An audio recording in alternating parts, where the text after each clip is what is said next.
이번 시간에는 양심의 자유에 대해서 강의하도록 하겠습니다. 양심의 자유는 약간 다른 기본권하고 성격이 좀 다를 수 있다는 것을 생각하시면서 들어주시면 고맙겠습니다. 우리 헌법의 19조에 이렇게 되어 있습니다. 모든 국민은 양심의 자유를 가진다. 모든 국민은 양심의 자유를 가진다. 물론 여기에 이제 국민이란 것은 이제 그때 당시에 만들 때는 국민으로 국한됐지만 모든 사람은 양심의 자유를 가진다 이렇게 해석이 될 수도 있겠습니다. 이게 헌법에서 양심의 자유를 기본권으로 명백히 규정하고 있게 된 것입니다. 근데 양심의 자유를 가진다라고만 했지 양심의 자유가 어디까지이고 보호 영역, 그다음 양심의 자유를 제한할 수 있는지 또 양심의 자유의 한계가 어딘지는 아무 설명이 없어요. 그냥 양심의 자유를 가진다 이렇게만 되어 있습니다.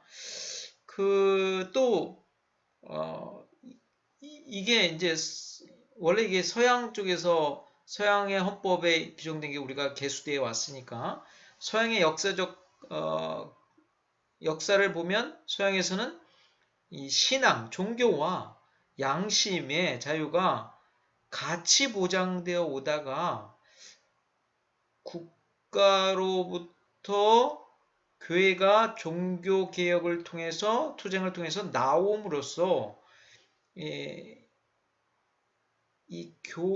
교회와 관련된 이 종교의 자유와 또 국가와 관련된 양심의 자유가 분리되어 왔다라는 거예요.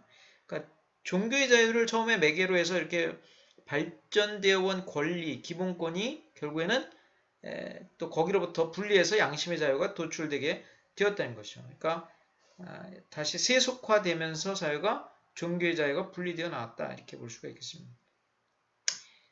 지금 여기 이제 기본 개념 아직 이번 취지에 대해서 설명을 하고 있습니다.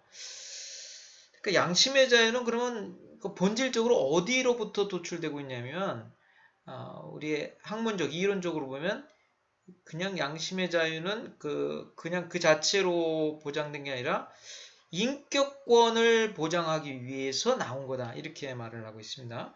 그래서 헌법재판소 판례에도 보면 인간의 존엄성 유지와 개인의 자유로운 인격 발현을 최고의 가치로 삼는 우리 헌법상의 기본권 체제 내에서 양심의 자유의 기능은 개인적 인격의 정체성과 동질성을 유지하는 데 있다. 양심의 자유의 기능이 뭐다? 개인의 인격의 정체성, 동질성을 유지하는 데 있다. 이렇게 말하고 있어요. 인격권과 아주 밀접하게 관련이 되어 있다. 이렇게 설명을 하고 있는 것입니다. 그래서 독일 연방헌법재판소도 이렇게 설명을 해요. 독일 기본법은 자유로운 인격과 인간 존엄성을 최상의 법적 가치로 여긴다. 이렇게 판시하고 있습니다. 그러니까 양심의 자유는 인격권과 아주 밀접한 관계가 있다. 이렇게 저희가 생각하시면 좋겠습니다. 두 번째는 이제 연역을 한번 보겠습니다.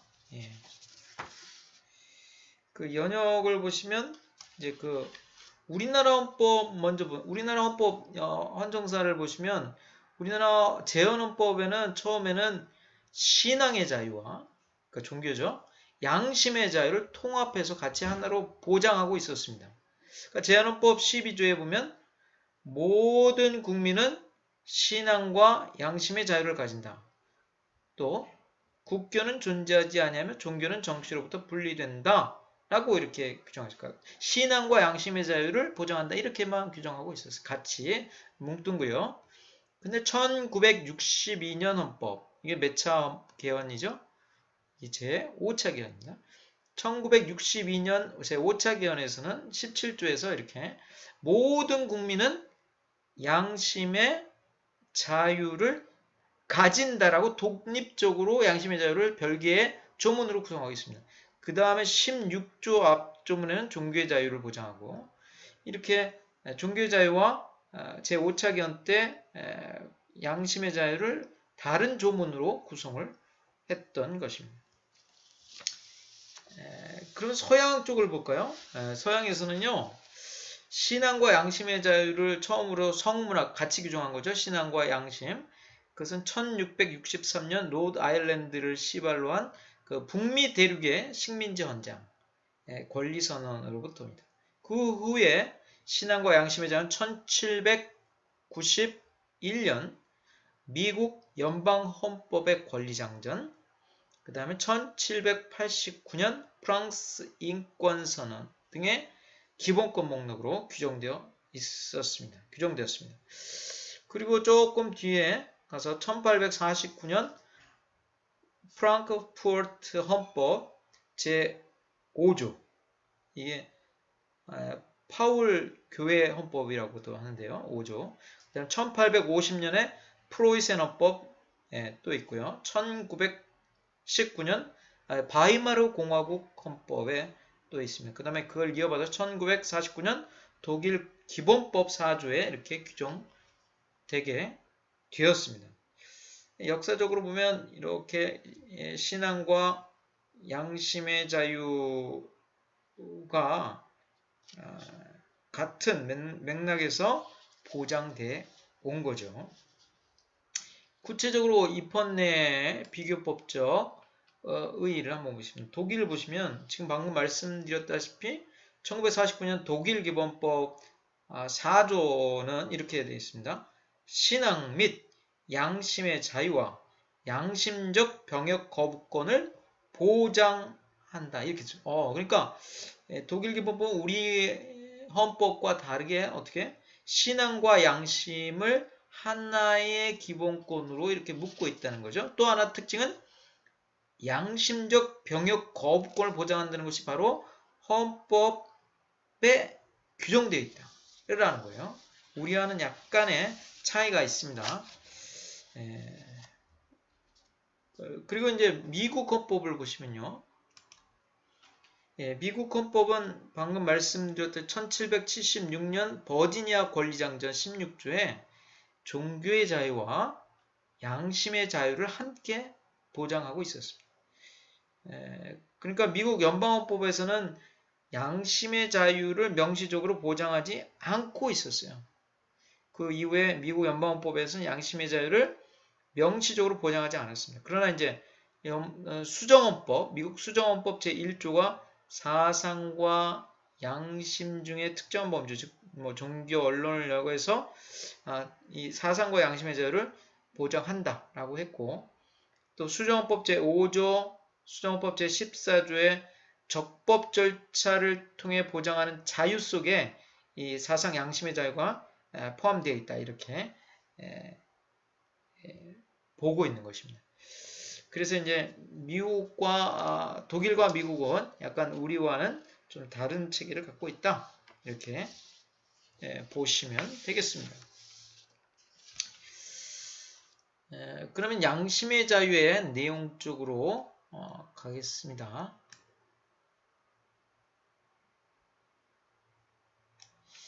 양심의 자유의 내용 쪽으로 가서 양심의 자유의 의의, 제가 주관적 양심의 개념 이렇게 써놨습니다. 주관적, 양심의 자유는 객관적인 양심이 아니구나. 우리 헌법 쪽에 사법부 쪽에 가면 법관의 양심은 뭡니까? 객관적 양심입니다. 근데 여기 지금 우리 헌법 제19조에 모든 국민은 양심의 자유를 가진다. 이럴 때의 양심은 주관적 양심이다. 라는 것을 기억하시면 좋겠습니다.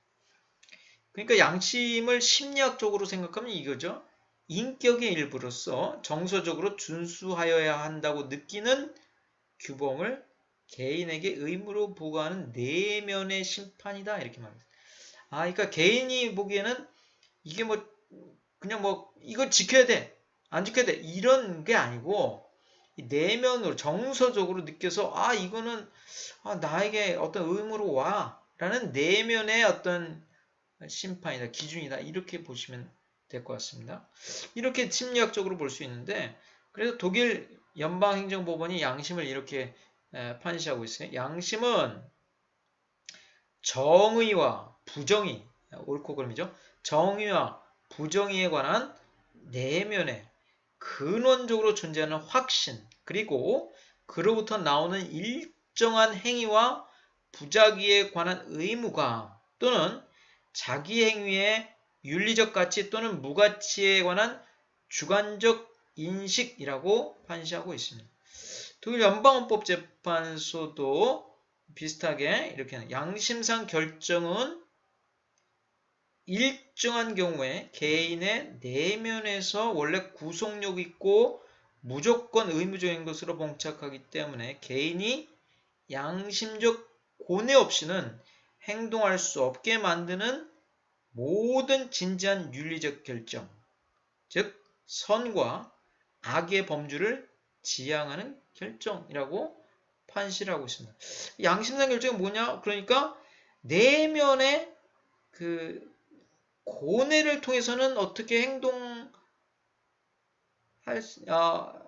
고뇌를 하게 되고 진지한 윤리적 결정이라는 거예요. 진지한 윤리적 결정. 그러니까 무슨 말입니까? 주관적이라는 거예요. 양심은 주관적일 수밖에 내면이고 또 자기의 개인의 진지한 윤리적 결정이기 때문에 이것은 어떤 모든 사람이 공통적으로 가지고 있는 것이 그러니까 비슷한 것이 아니다. 양심의 수준이 비슷하지 않죠. 그렇게 볼 수가 있습니다. 그래서 우리나라 헌법재판소도 이렇게 우리 헌법이 보장하려는 양심은 어떤 일의 옳고 그름을 판단함에 있어서 그렇게 행동하지 아니하고는 자신의 인격적인 존재 가치가 허물어지고 말 것이라는 강력하고 진지한 마음의 소리로서 절박하고 구체적인 양심이라고 말했습니다. 다시 한번 읽겠습니다. 왜냐하면 너무 중요한 말이고 사실은 약간 암기를 해야 돼요. 우리 헌법이 보호하려는 양심은 어떤 일에 옳고 그름을 판단함에 있어서 그렇게 행동하지 아니하고는 자신의 인격적인 존재 가치가 허물어지고 말 것이라는 강력하고 진지한 마음의 소리로서 절박하고 구체적인 양심이다. 이 양심은 개인의 인격적인 존재 가치가 허물어질 것 같아서 이건 진지한 마음의 소리고 또 절박하고 구체적인 양심이다. 이렇게 말하고 있습니다. 그리고 또 이제 헌법재판소가 뭐라 그러냐면 양심의 자유가 보장하고자 하는 양심은 민주적 다수의 사고나 가치관과 일치하는 것이야. 일반적인 대중들의 일반적인 법규범에 일반적인 가치관에 부합하는 건 아니에요. 그럼 어떤 것이냐? 개인적 현상으로 지극히 주관적인 것이다. 이렇게. 이 양심의 자유가 보장하는 양심은 지극히 주관적인 거래요. 개인적으로 다 다르대요. 이렇게 말합니다.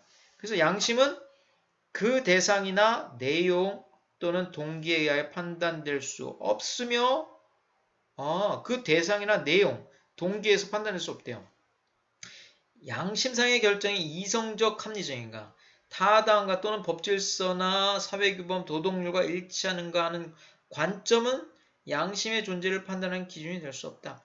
법질서, 이 결정이 타당하냐, 합리적이냐, 그런 거 필요 없다는 거죠. 법질서, 사회규모, 도덕률과 일치하느냐, 그런 거 필요 없다는 거예요. 그게 기준이 될 수 없다는 겁니다. 그게 지금 헌법재판소가 설치하고는 있습니다. 그러면 양심의 자유의 보호 영역 쪽으로 가도록 하겠습니다. 그 양심의 자유의 보호 영역은요, 아까 제가 양심의 자유는 어떤 기본권과 관련이 있겠다고 했습니까? 인격권. 양심의 자유는 인격권의 중요한 요소예요. 양심은 그럼 또 뭐냐? 인격권은 어디로부터 도출되냐면 인간의 존엄으로부터 존엄. 그러니까 인간의 존엄을 구체화한 기본권이 바로 양심의 자유다. 이렇게도 볼 수 있어요. 양심의 자유는 또 그렇기 때문에 이 자유민주주의의 전제 조건이 된다. 이렇게 볼 수가 있습니다. 법익을 봤고요. 보호 영역으로 가겠습니다. 보호 영역. 양심의 자유의 보호 영역은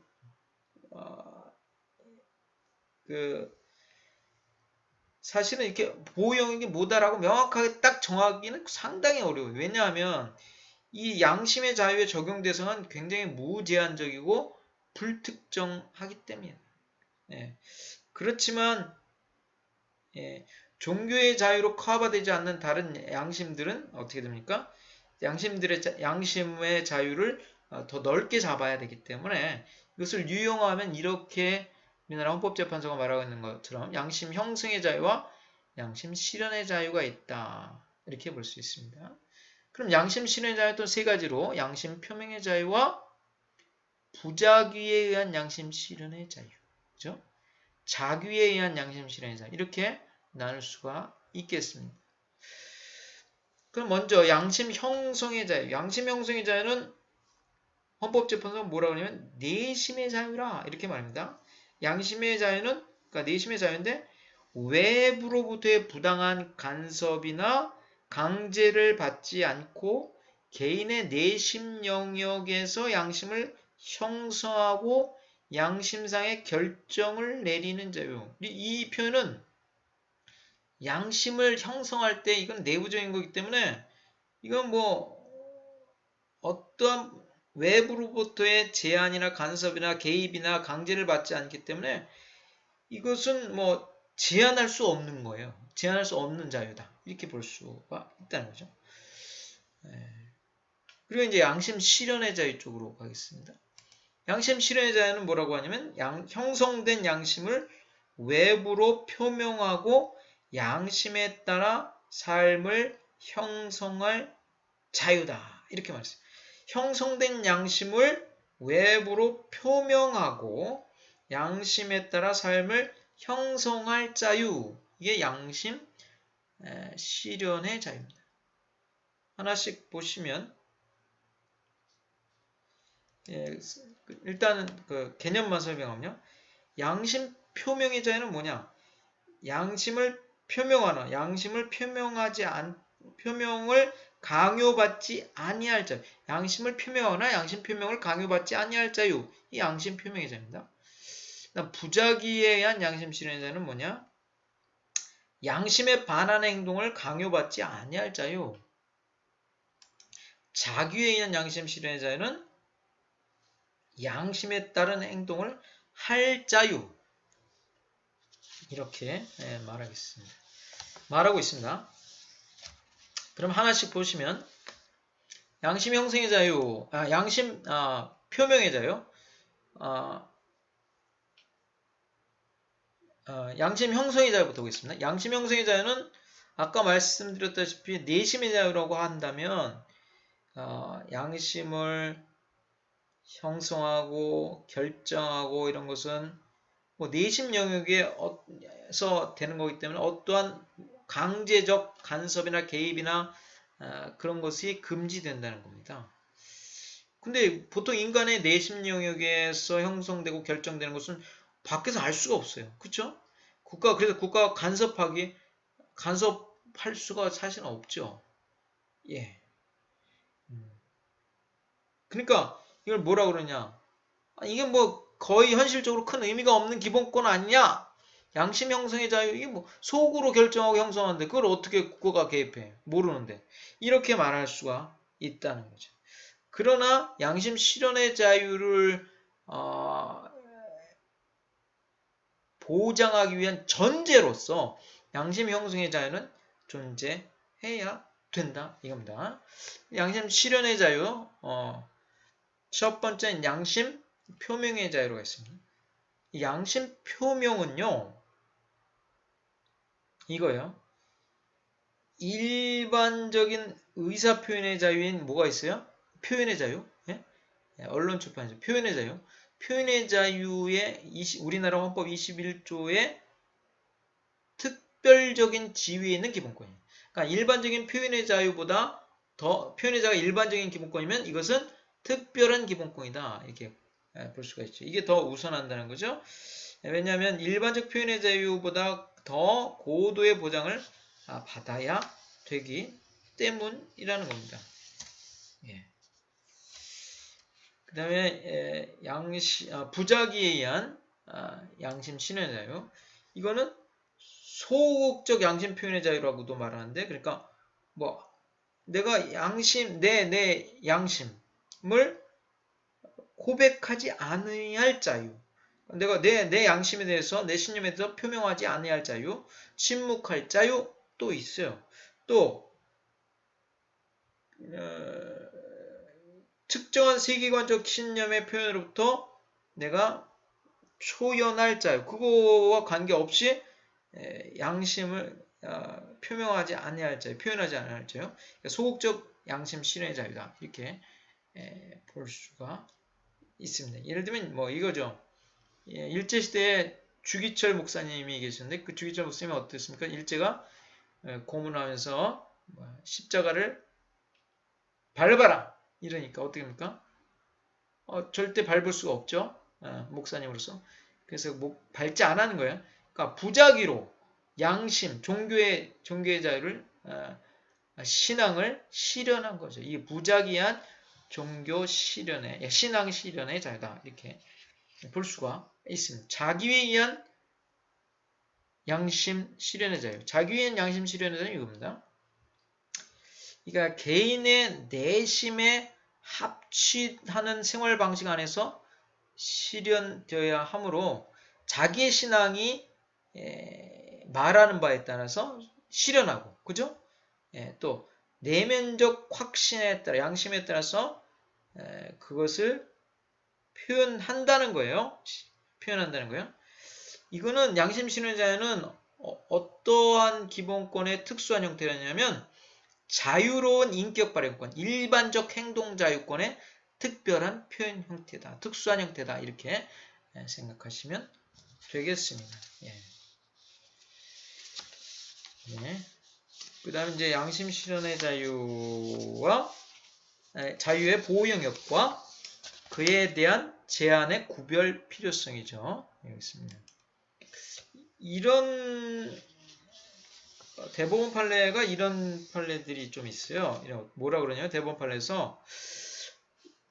판례에서요.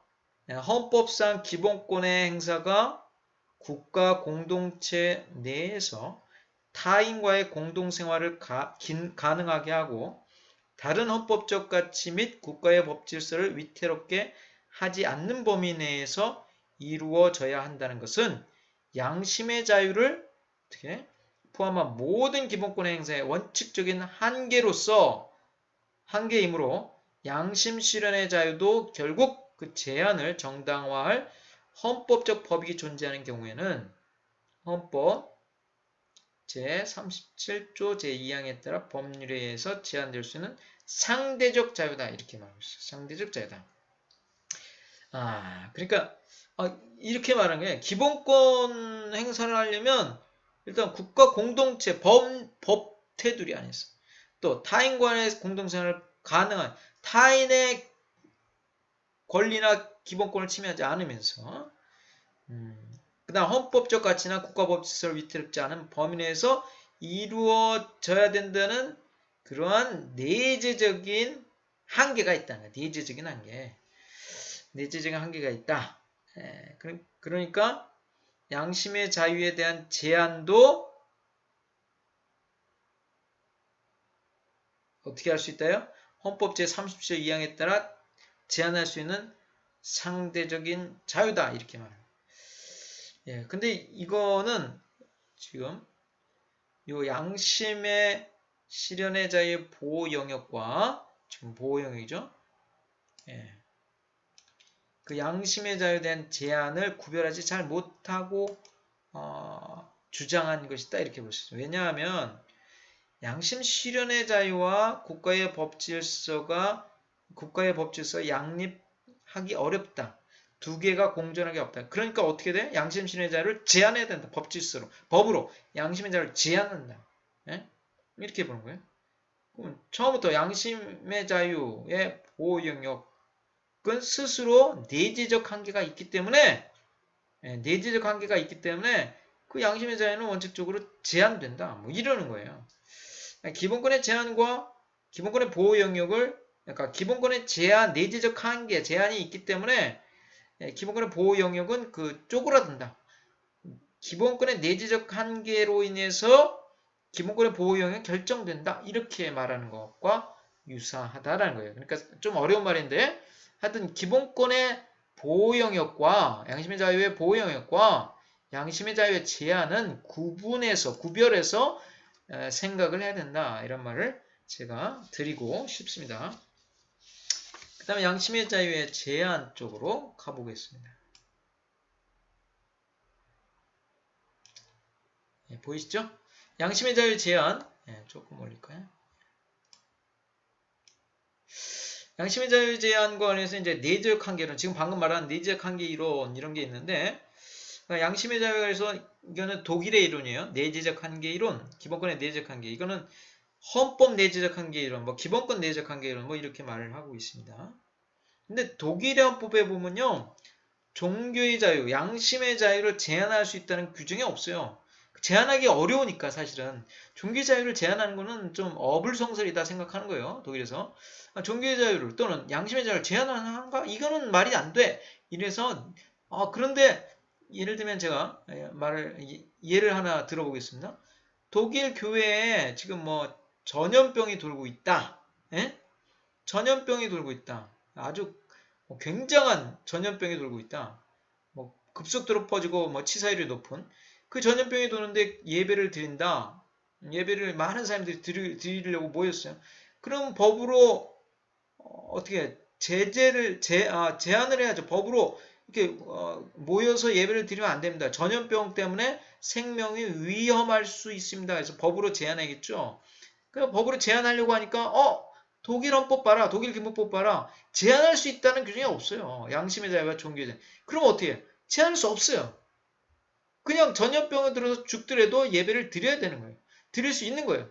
그런데 이러면 안 되기 때문에 어떻게 해요? 독일 연방법재판소가 양심의 자유, 종교의 자유에도 내재적 한계가 있기 때문에 기본권에 내재적 한계가 있기 때문에 이거는 헌법에 제한할 수 있도록 규정하지 않았지만 제한은 정당화된다. 이런 게 내재적으로 어떠한 기본권은 내재적으로 제한할 수 있다라고 이렇게 내재적 한계 이론, 제한 이론을 주장한 겁니다.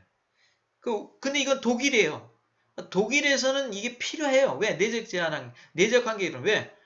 헌법상 어떤 종교의 자유나 양심의 자유를 제한할 수 없기 때문에. 근데 우리 헌법은 어떻습니까? 우리 헌법 37조 제2항에 모든 자유와 권리, 모든 기본권은 다 법률로서 필요한 경우에 제한할 수 있어요. 그러니까 우리한테는 이 내재적 한계 이론은 불필요하다라는 것을 말씀을 드리겠습니다. 그다음 두 번째, 이제 법률에 의한 제한과 한계죠. 법률에 의한 제한과 그 한계. 그래서 첫 번째는 내심과 표현 이분론이에요. 아까 우리나라 헌법재판소에 이랬죠. 양심의 자유 중에 양심 형성의 자유는 어떻습니까? 내심에 머무르기 때문에 절대적으로 보호되는 기본권. 절대적. 양심 형성의 자유는 절대적 기본권이래요. 반면에 양심의 결정을 외부로 표현하고 실현할 수 있는 권리인 양심 실현의 자유. 양심 실현의 자유는 어떻습니까?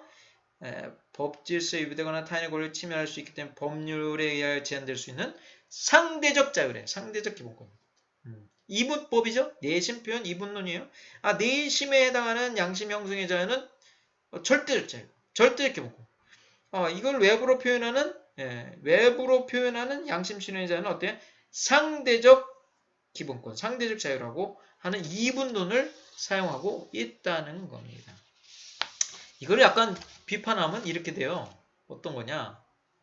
아니, 하나의 양심의 자유라는 하나를 질적으로, 양적으로가 아니라 질적으로 이분론해서, 분리해서 두 개로 나누어 놓고 어떤 부분은 하나의 기본권 중에 한 부분은 어떻습니까?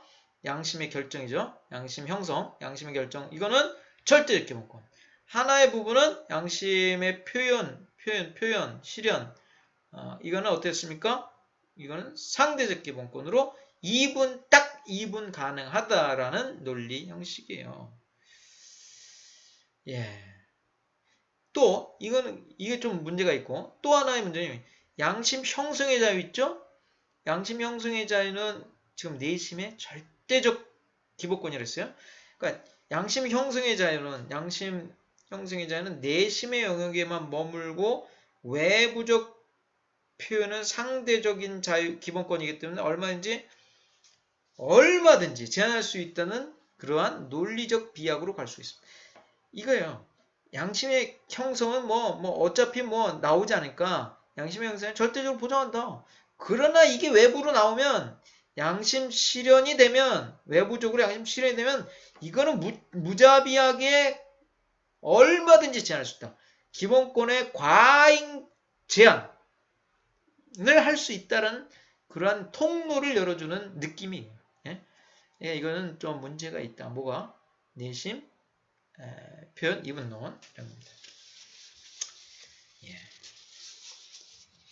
그 다음에 이제 과잉금지 원칙, 우리 비례성 원칙이죠. 예.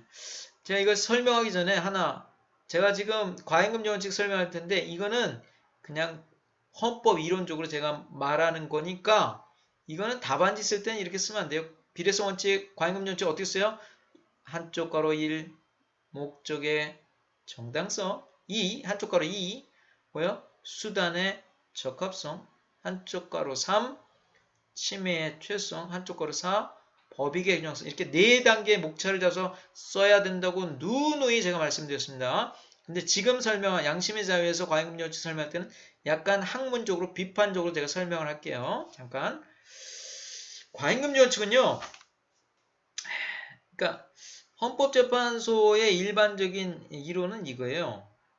예전에 헌법재판소 원래 우리가 병역 의무라는 이 법적 의무가 있고 개인이 가지고 있는 개인의 양심이 있다면 이 두 개가 병역 의무란 법적 의무와 개인의 양심이 충돌한다.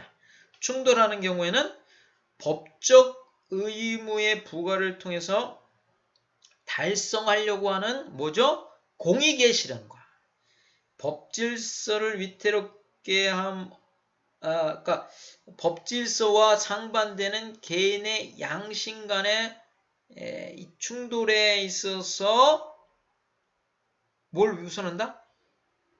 지금 법익의 균형성 얘기하는 거예요. 과잉금지 원칙의 법익의 균형성 쪽에 맨 마지막 한쪽 가로 4번에 법익의 균형성, 공익과 이 양심의 자유라는 사익이 충돌할 때 뭘 우선시하겠죠? 이 공익을 병역 의무라는 공익 실현을 우선시하기 때문에 어떻게 돼요? 이 개인의 양심의 자유는 무시되고 이 개인은 병역법 위반으로 처벌되는 경우가 있다는 거죠. 예? 예? 예. 독일처럼 어떻게 합니까? 이 법적 의무와 이 개인의 양심과의 충돌 상황에서 어때요?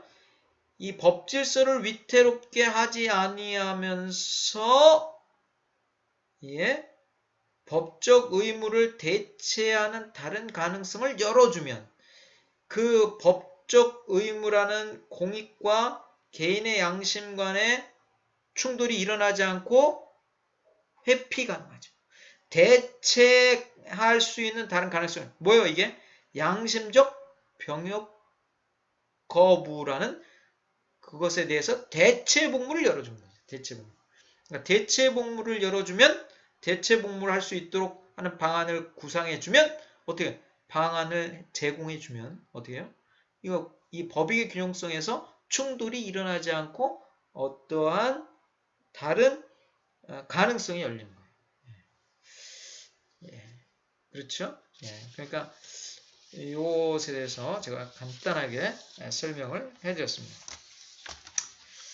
그러면 이제 여기 양심의 자유 보장과 기본권의 이중성 독일의 헌법 이론을 조금 설명을 할 텐데 약간 맛보기를 우리 배웠다시피 기본권의 이중성이 있어요. 이중성이 뭡니까?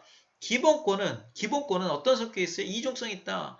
하나의 성격은 두 가지 성격이니까 하나의 성격은 기본권은 주관적 공권성이 있다. 두 번째 성격은 객관적 가치질서 또는 객관적 법질서성이 있다. 객관적 가치질서, 객관적 법질서 성격이 있다. 이거예요. 주관적 공권, 주관적 성격이 하나 있고 객관적 성격, 객관적 법질서 이런 게 두 개 있다. 이게 기본권의 이중성이라는 거죠. 이중성. 여기까지 따라오셨죠? 그 다음 두 번째, 양심의 자유와 객관적 법질서입니다. 이 양심의 자유와 객관적 법질서 무슨 관계입니까? 이렇게 말할 수 있어요. 그러니까 양심의 자유, 보통 개인이 이거 내 양심입니다. 이렇게 주장할 때 양심의 자유. 근데 그렇지 않아도 그러면 양심의 자유와 관련된 다른 객관적인 법질서가 있습니까? 예, 있습니다. 뭡니까? 이런 거예요. 국가가 종교적, 세계적인 중립성을 유지해야 한다는 원칙. 국가의 중립성 요구 원칙. 이게 객관적 법질서. 뭐 양심과 관련해서 종교의 자유와 관련해서 뭐야? 국가는 중립성을 지켜야 된다는 요구예요. 어떤 거예요?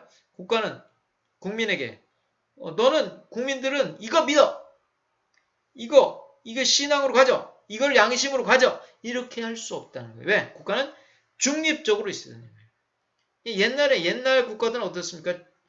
뭐 아직도 그렇죠. 이슬람 쪽엔 좀 그런 게 있는데, 그러니까 예전 중세 때는 뭐 종교를 가톨릭을 믿지 않으면 안 돼. 뭐 이거면 다 믿어야 되는 거죠. 그건 뭐야? 국가가 국민에게 특정한 종교 신앙을 주입시키는 거죠. 예, 형성시키는 거죠. 이러면 안 된다는 거죠.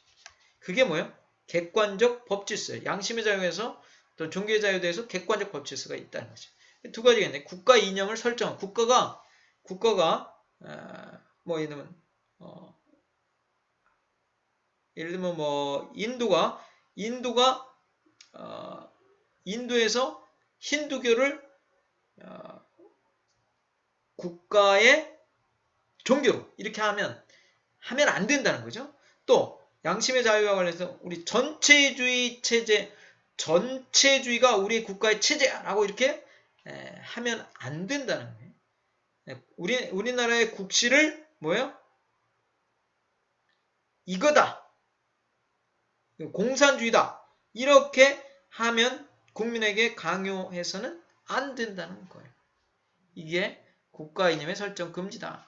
국가의 평등 취급 의무는 그러니까 양심의 자유 보장과 해서 국가가 개별 국민의 신념을 또 양심을 존중하고 평등하게 취급할 의무가 있다라는 것을 국가의 평등 취급 의무다 이렇게 볼 수가 있습니다. 그러면 유명한 판례인 2011 헌바 379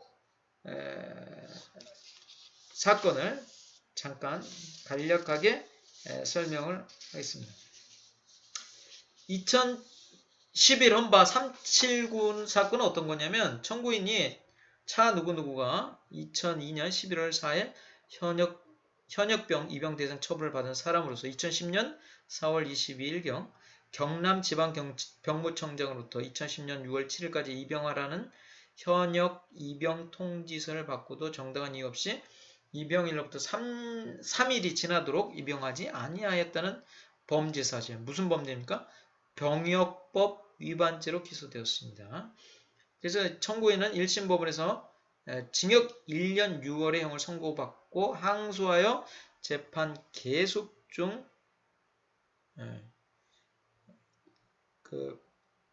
병역법 제3조, 제5조, 88조 제1항 본문에 대해서 위헌법률 심판 제청 신청을 하였다가 2011년 10월 27일 기각되자 2011년 12월 1일 병역법 제88조 제1항 본문의 위헌 확인을 구하는 이 사건 헌법소원 심판을 청구했습니다. 그래서 이 청구인은 2011년 12월 5일 병역법 제3조 제5조에 대한 심판 청구를 청구 취지 추가하는 내용의 청구 취지 추가서를 제출했습니다. 하여튼 이 병역법 양심적 병역 거부자로서 이제 병역법 위반으로 해서 징역 1년 6월의 형을 선고받고 그렇죠? 선고 받았습니다. 그래서 이것을 재판 결정 위헌범죄 심판 재청 신청을 했으나 기각돼서 헌법소원을 한 것입니다. 그리고 이것과 관련된 뭐 헌가 헌바 헌법소원이 굉장히 많았어요. 이때 굉장히 많은 사건이 같이 병합 사건이 되었습니다. 뭐 그런 사람들이 굉장히 그때 당시에 많았는데 이 병합 사건에 대해서 그 헌법재판소는 뭐라고 했느냐? 그러니까 제일 중요한 문제는 이제 병역의 종류를 규정한 그 병역법 제 5조 1항 병역 종류 조항이 있는데 거기에 양심적 병역 거부자에 대한 대체 복무제를 규정하고 있지 않음을 이유로 그 위헌하기를 구하는 헌법소원 청구가 진정 입법 부작위인지에 대해서 물었는데 거기에 대해서 소구예요. 진정 입법 부작위는 아니다. 예? 그럼 뭡니까? 부진정 입법 부작위죠. 예.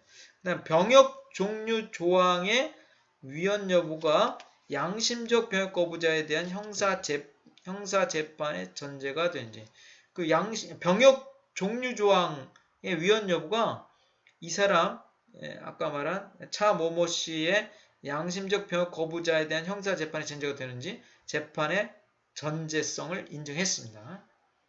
그 다음에 이제 세 번째로 병역의 종류를 현역, 예비역, 보충역, 병역 준비역, 전시 근로역의 5가지로 한정하고 있었어요.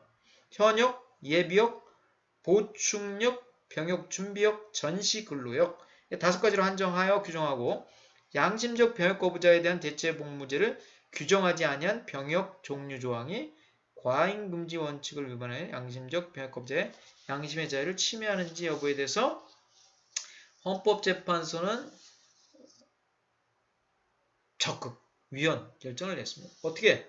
이 병역 종류 조항은 병역 부담의 형평을 기하고 병역 자원을 효과적으로 확보하여 효율적으로 배분함으로써 국가 안보를 실현하고자 하는 것이므로 정당한 입법 목적을 달성하기 위한 적합한 수단.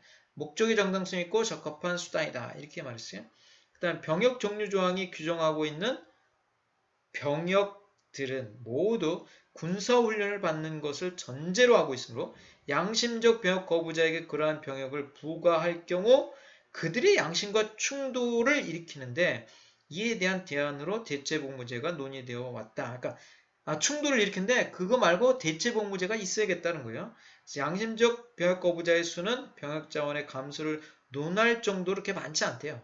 이들을 처벌한다고 하더라도 교도소에서 수감되어 할 수 있을 뿐 병역 자원으로 환영할 수 없으므로 대체복무제를 도입하더라도 우리나라의 국방력에 의미 있는 수준의 영향을 미친다고 보기는 어렵다. 국가가 관리하는 객관적이고 공정한 사전심사 절차와 엄격한 사후관리 절차를 갖추고 현역 복무와 대체복무 사이의 복무의 난이도와 기간과 관련하여 형평성을 확보해서 현역 복무를 회피할 요인을 제거한다면 심사의 곤란성과 양심을 빙자한 병역 기피자의 증가 문제를 해결할 수 있으므로 대체복무제를 도입하면서 또 병역음의 형평을 유지하는 것은 충분히 가능하다. 따라서 대체복무제라는 대안이 있음에도 불구하고 군사훈련을 수반하는 병역 의무만을 규정한 병역 종류조항은 침해 해체성에 어긋난다. 이렇게 말했습니다.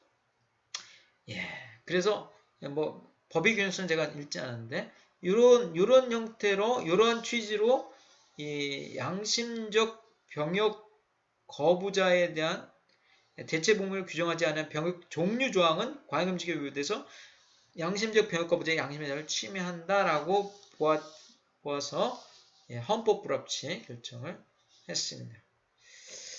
그러니까 이쪽 여기서 이제 그래서 이제 법률이 병역법도 약간 고치고 또 법률이 대체역법이라고 또 만들었어요.